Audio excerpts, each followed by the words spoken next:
Hey guys, it's Jenny from Oaks and Roses Farm. So from great inspiration from Greg Judy Farms in Missouri, I've watched his videos pretty much all weekend to figure out what to do with my St. Croix sheep. And they're hungry and we're gonna lay them in about 8 weeks. And so Isaac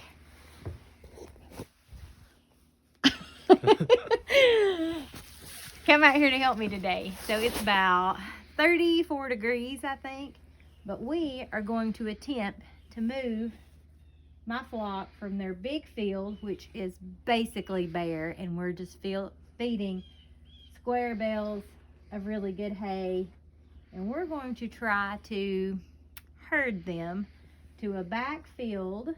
I don't know if you can see it back in our very back corner that is 2 sides are fenced in and 2 sides are surrounded by a creek. So we're going to try to use some of our premier fencing, get them back there, and try to graze them back there a little bit and maybe rotate them for the next few weeks, get some protein blocks in there, and get ready for babies.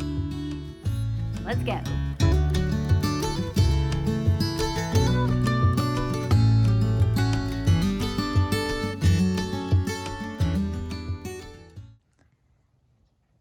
So they've been getting square bales of hay. You can see in their field where we had round bales the past couple of years, and it basically just rots on that ground. So we went with square bales this year, and because I felt like I could handle them myself if I needed to come feed, and it was much better quality. Really good quality, but they just devour it. I could put 10 bales in there and they would eat it all like in one day. So I am going to get a round bale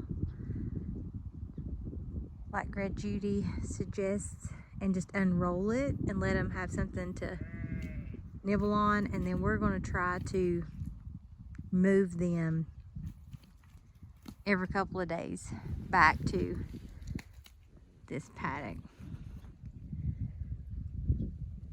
And it's already fenced in, so we got a fence there and on that whole side over there.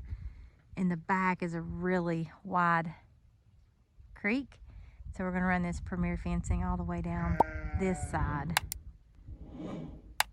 and then we'll be able to just move them down this little alleyway soon as we get all this premier fencing untangled.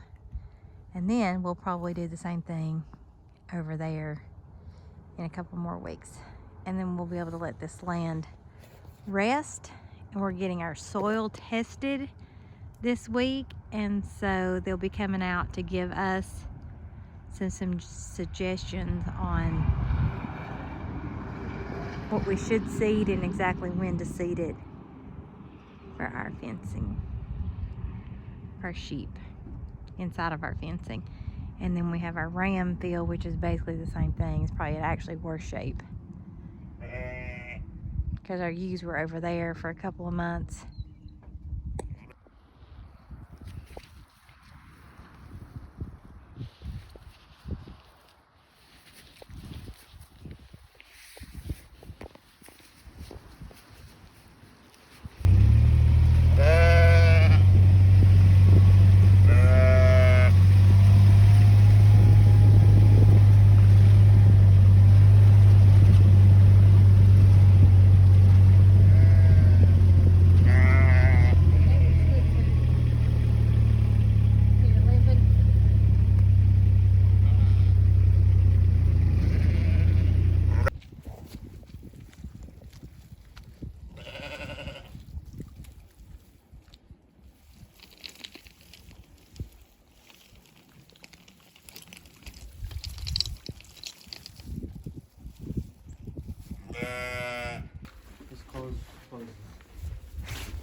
God.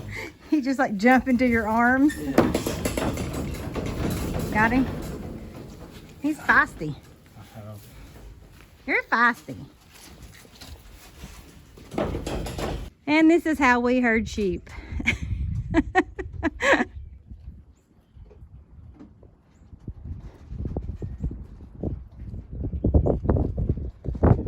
else fails, Isaac picks them up.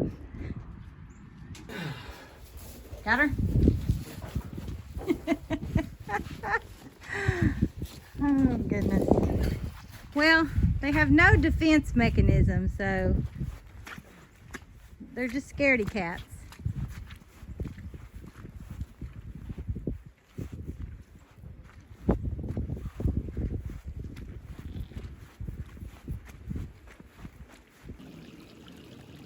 They're loving life now. Yeah. Oh, that makes my heart happy.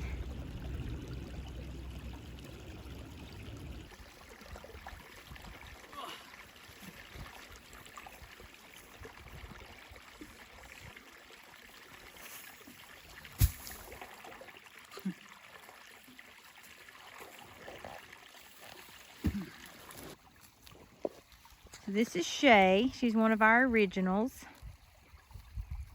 And you know Shay because she's just missing one ear. She gave us triplets last year. And so this year we're going to, she already looks really big and she's still got about 8 weeks to go.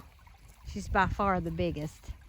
So we're going to put her up in the barn right before she's due, just so that we can make sure if we need to bottle feed any of her babies, we can.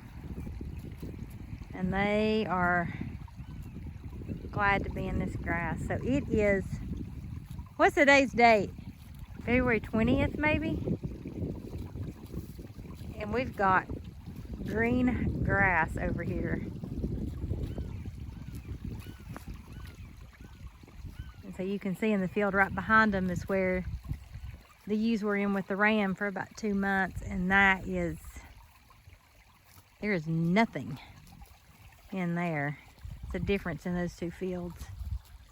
So we've got a round bale in there. We just have one ram and one donkey in there. One miniature donkey. So with a little inspiration from Greg Judy, we've moved these girls, thanks to Isaac, with some of our premier fencing, and we've got them in this area. There's Bethany. She's kind of the leader of the pack. Those are some of our younger ewes from last spring. And so they just were bred just a few weeks ago with our new ram that we went to North Carolina to get. So their babies should be due about 4th of July. There's Lauren. She gives us a single every year that we've had her, every time she's lambed. And her babies are always really big and really healthy. And she's a really good mom. But she looks crazy because she has no ears, and part of her lip is gone from our dog attack a few years ago. And this is our new ram.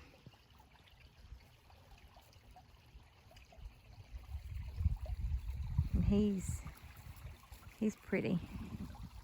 So they go all the way to one end. And in a few minutes, they'll all run back down here. Here they come. They do whatever the one in front of them will do. It's just follow the leader. So we just try to stay where we don't want them to come to. Like, I don't want them to jump this creek. I just want them to stay on that side. So we just kind of stay over here, and they'll stay there. We just try not to spook them. Even though they're all bred, if I put our big ram in, he chases them, and it just has them running back and forth, and they're stressed. And I want them just to stay over here and eat some good grass before we put them back up tonight. These mamas are going to lamb in about 8 weeks, and I just need them to be good and healthy. Go back and eat. Look, they're all just go to Lauren. Now you're on the wrong side. There's nothing to eat over here. Oh my gosh. How dumb can you be? Go. Now what are you going to do? You're on the wrong side.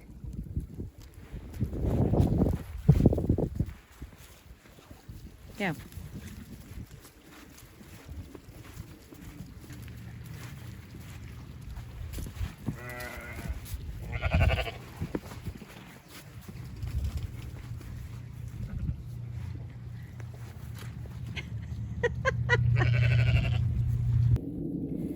So we just got them back into their field, their pasture here. It's a little challenging for some of these young ones.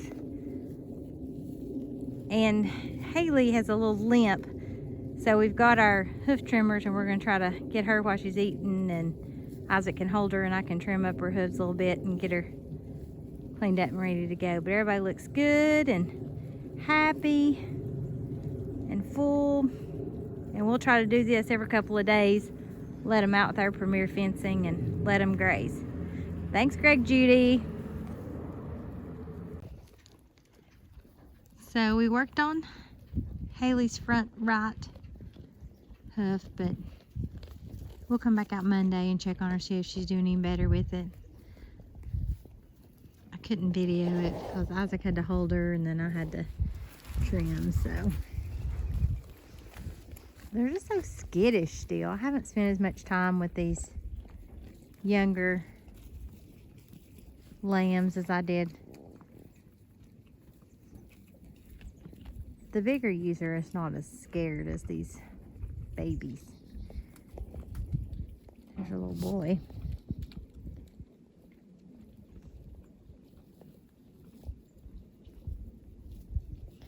Everybody looks happy and content. I had them in that second pasture over here. Still had a lot of green in it, and they've worked on it. So we put some fresh bales of hay in here. Put some corn in just to get them to come back in. And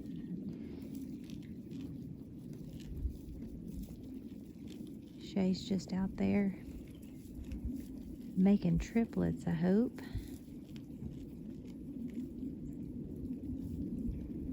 You can tell when they're not stressed because they'll kind of separate, and if they're stressed, they are on each other's heels. There's Bethany's little head sticking out of the barn.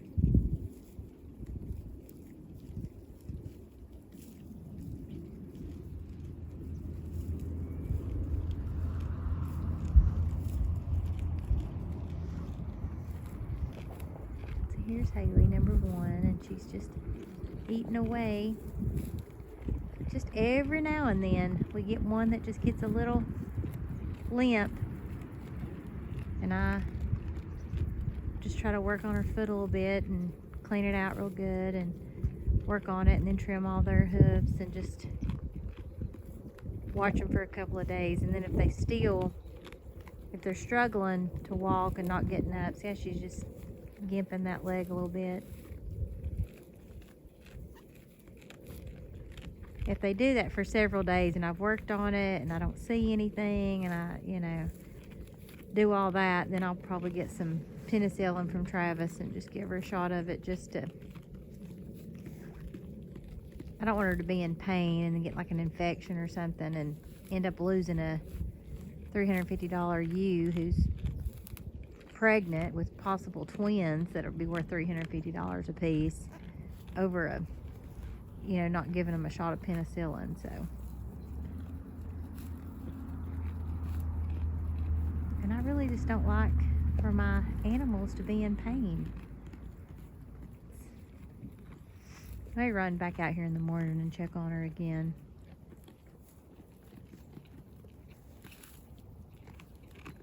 She's not been grinding her teeth or anything. She's just been limpy. Look at this big mama.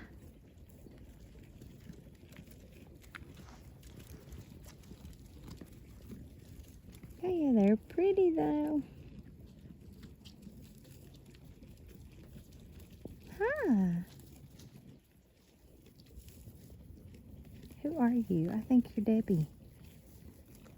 You 11? This big old mama. They're both big.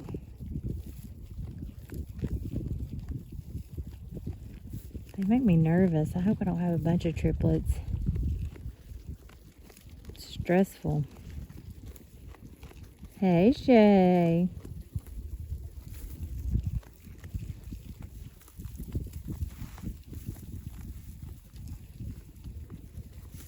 There's little Linda. Hello, Linda. Hi. See, I just have little puddles of water from ruts in the tractor tires.